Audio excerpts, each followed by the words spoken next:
নমস্কার বন্ধুরা, আমি সোমা গোপালের হেসেলে আপনাদের সবাইকে স্বাগত।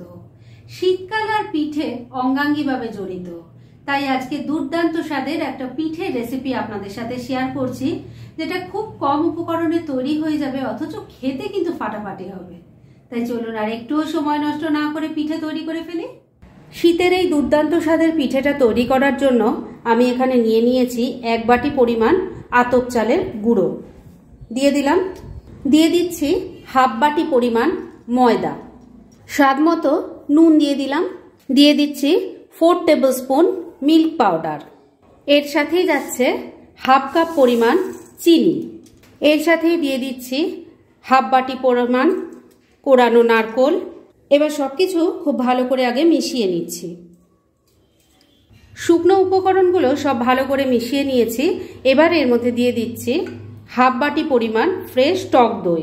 টক দইটা যেন ফ্রেশ হয় সেই দিকে খেয়াল রাখবেন, আর ফ্রিজ থেকে বার করে কিন্তু ইউজ করা যাবে না, সেই দিকটাও খেয়াল রাখতে হবে। এবার এর মধ্যে প্রথমে আমি 1 কাপ পরিমাণ জল দিয়ে দিলাম।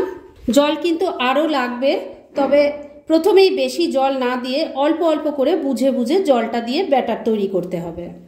আরও 1 কাপ দিয়ে দিলাম, মিশিয়ে নিচ্ছি। ব্যাটারটা তৈরি করে নিয়েছি, আর এই ব্যাটার তৈরি করতে এই বাটিটা দিয়ে আমি মেপে সবকিছু নিয়েছি, এই বাটির 1.5 বাটি জল দিতে হয়েছে, তবে এই পরিমাণটা কিন্তু আপনাদের ক্ষেত্রে বেশি বা কমও হতে পারে।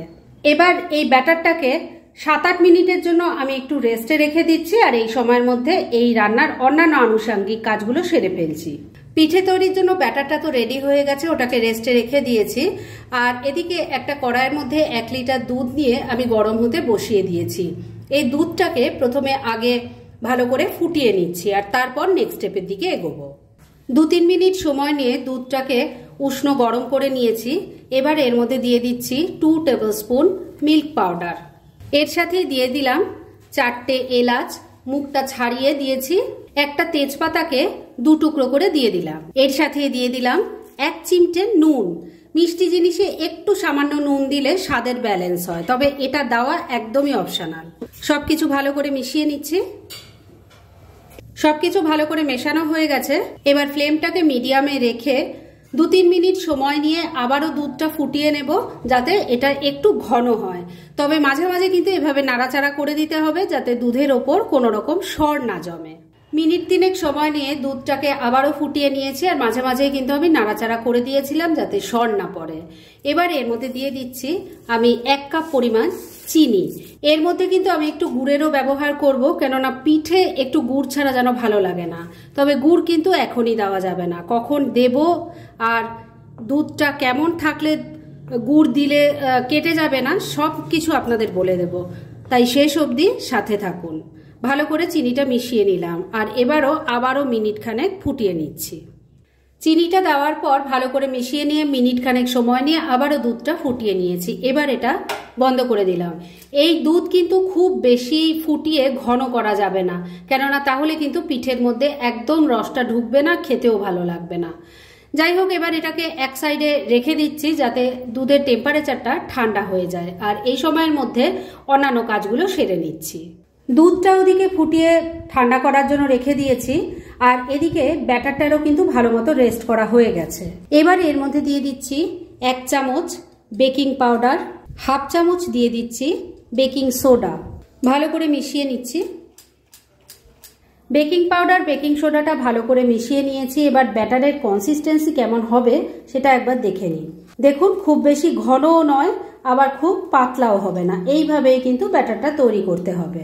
এবার তাহলে চলুন নেক্সট স্টেপের দিকে এগোনো যাক। ব্যাটারটা তো তৈরি হয়ে গেছে, আর এবার পিঠেগুলো তৈরি করব, সেজন্য একটা তাওয়া প্রথমে বসিয়ে গরম করে নিয়েছি।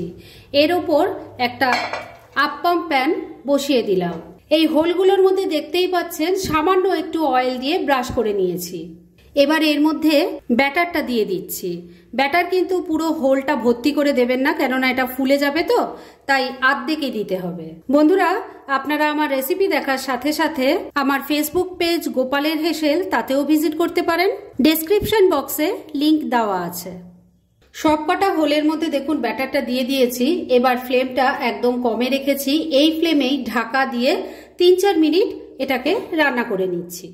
মিনিট 4 রান্নাটা করে নিয়েছি। এবার ঢাকা তুললাম। দেখুন এগুলো কিন্তু এখন সাইজে অনেকটাই বড় হয়ে গেছে। এবার এগুলো আমি উল্টে দিচ্ছি। দেখুন কত সুন্দর কালার এসছে। দেখুন প্রত্যেকটা ভালো করে উল্টে দিয়েছি। এবার অপর পিঠটাও যাতে ভালো মতো হয়ে যায় সেজন্য আবারও ঢাকা দিয়ে মিনিট 2 রান্না করে নিচ্ছি। মিনিট 2 আবারও রান্নাটা হয়ে গেছে, ঢাকা তুললাম।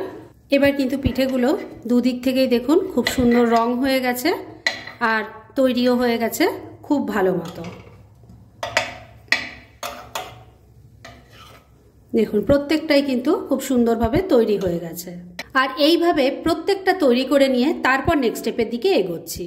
বেশ অনেকগুলো পিঠে দেখুন আমি তৈরি করে নামিয়ে নিয়েছি। আর পিঠেগুলো কেমন নরম হয়েছে সেটা একবার দেখিয়ে দিই। দেখুন একদম স্পঞ্জের মতো নরম হয়েছে। এগুলো কিন্তু আপনারা এমনিও খেতে পারেন, তবে এটা দুধের মধ্যে দিয়ে ফুটিয়ে নিলে এটা খেতে আরো টেস্টি হয়। আর আমি আগেই বলেছিলাম এই দুধটায় আমি চিনি দিয়েছি, তবে একটু গুড়ও দেব। তবে গুড় কিন্তু দুধের মধ্যে ডাইরেক্ট মিশিয়ে দিলে দুধ কেটে যাওয়ার ভয় থাকে। তাই পিঠেগুলো তৈরি করতে করতে আমি নাড়াচাড়া করতে করতে দুধের টেম্পারেচারটা একদম কমিয়ে নিয়েছি। দুধটা এখন ঠান্ডাই হয়ে গেছে বলা যায়। এখন এর মধ্যে গুড় দিয়ে দিচ্ছি। দুধটা ঠান্ডা হয়ে যাওয়ার পর যদি গুড় মেশান তাহলে কিন্তু দুধ কেটে যাওয়ার আর কোনো রকম চান্স থাকবে না। গুড়টা ভালো করে মিশিয়ে নেওয়ার পর গ্যাসটা আমি আবারও জ্বালিয়ে দিয়েছি। এবার এই দুধটাকে আবারও একটু ফুটিয়ে নিচ্ছি। আর এই দুধটা যতক্ষণে আবারও একবার ফুটছে ততক্ষণে আমি আরেকটা কাজ করে নেব। কি কাজ করছি সেটা দেখিয়ে দিই। তৈরি করে রাখা এই পিঠেগুলো নিয়ে নিয়েছি আর নিয়ে নিয়েছি একটা ফক। এই ফক দিয়ে এই পিঠের মধ্যে একটু এইভাবে প্রিক করে নিচ্ছি, যাতে এটা যখন দুধের মধ্যে পড়বে রসটা যাতে খুব ভালো মতো ঢুকে যায়। এইভাবে আমি সব কটা পিঠে তৈরি করে নিচ্ছি। দুধটা তো ভালো করে গুড় দিয়ে ফুটিয়ে নিয়েছি। আর এবার কয়েকটা পিঠে প্লেটের মধ্যে নিয়ে সাজিয়ে নিয়েছি। এর ওপর দিয়ে ক্ষীরটা দিয়ে দিচ্ছি।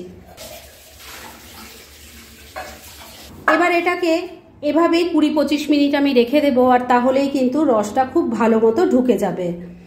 আর সব কটাকে এইভাবেই আমি রেখে দিচ্ছি। আপনারাও আশা করছি এইভাবেই তৈরি করবেন। আর কেমন লাগলো প্লিজ কমেন্ট করে জানাবেন। ফ্রেন্ডস, শীত মানেই পিঠে, তাই আজকে এই বছরের প্রথম পিঠে তৈরি করে ফেললাম, যেটা খেতে কিন্তু অসাধারণ হয় আর খুব কম উপকরণে এটা তৈরিও করা যায়। তাই দেরি না করে পারলে এটা আজই একবার ট্রাই করে ফেলুন। আর তারপর কেমন লাগলো সেটা প্লিজ কমেন্ট করে জানাবেন।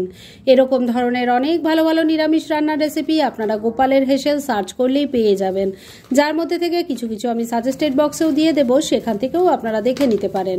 তাই গোপালের হেসেল অবশ্যই ভিজিট করুন। আর আপনারা কেমন ধরনের রেসিপি চাইছেন সেটাও কিন্তু আমাকে জানাতে পারেন। আমি চেষ্টা করব সেই সব রেসিপিগুলো আপনাদের সাথে শেয়ার করার। আর আমার আজকের এই রেসিপি যদি আপনাদের ভালো লাগে আর ইউজফুল বলে মনে হয় তাহলে যারা এখনও আমার চ্যানেলটাকে সাবস্ক্রাইব করেননি তারা প্লিজ সাবস্ক্রাইব করুন। তাহলে আজকের মতো এখানেই শেষ করছি।